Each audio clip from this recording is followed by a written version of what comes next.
Yes, this is the same 1935 Singer 9560 that belongs to Jade and Lynn.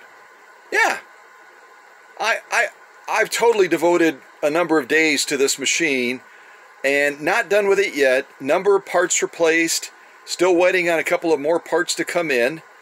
And I had to do a couple of hacks as far as the bobbin case and the needle, but we've got something that's kind of, sort of, yeah, it's working. So I'm kind of excited.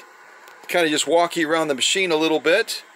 You've seen this kind of go through a little bit of a transformation, and she's not quite done yet. But it's fun to get to this point, isn't it? Yeah, it is.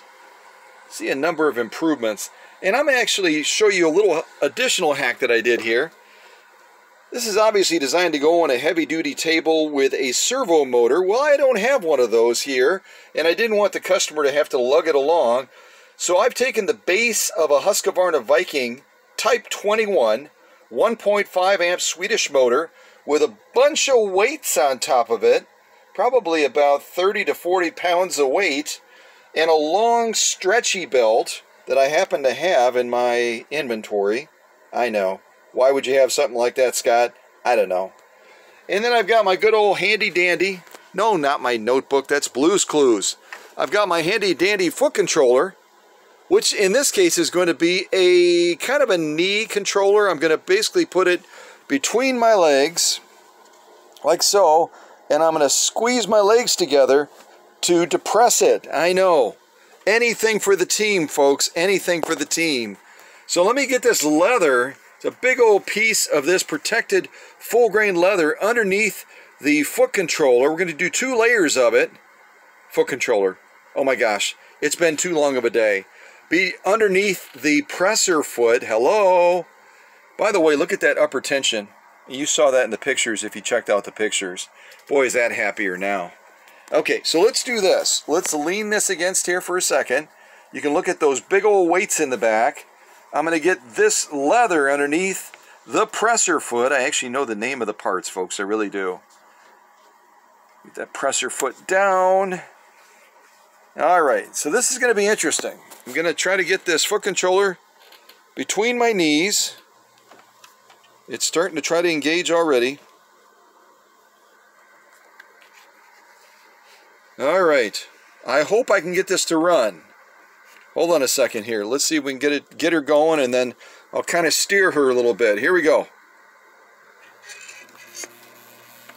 Hold on. Oh yeah, there she goes. There she goes.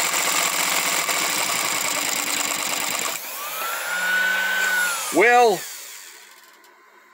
okay. So I've got another one of these. It ran beautifully until that point, and then she decided to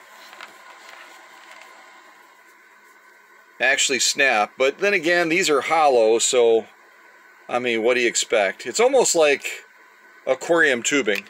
But with that said, we got a pretty good run of stitching.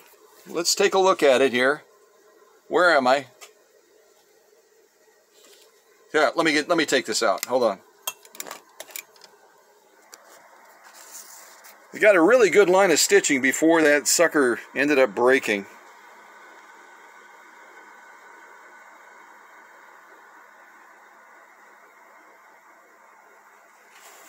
So that's a hack I'll have to work on, and then we're going to look at the lock stitch.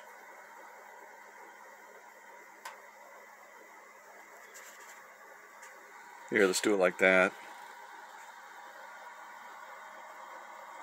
Alright, so I'll work on the powering hack thing, but all in all, a definite success. And with that, I need a little bit of music to celebrate. Yes, I do. Oh yeah.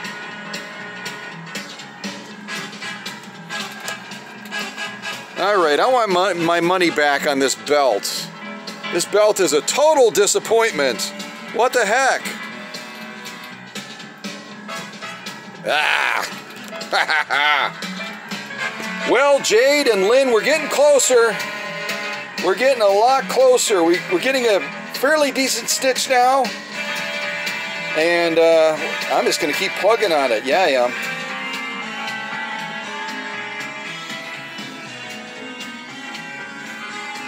Notice the motor didn't fail.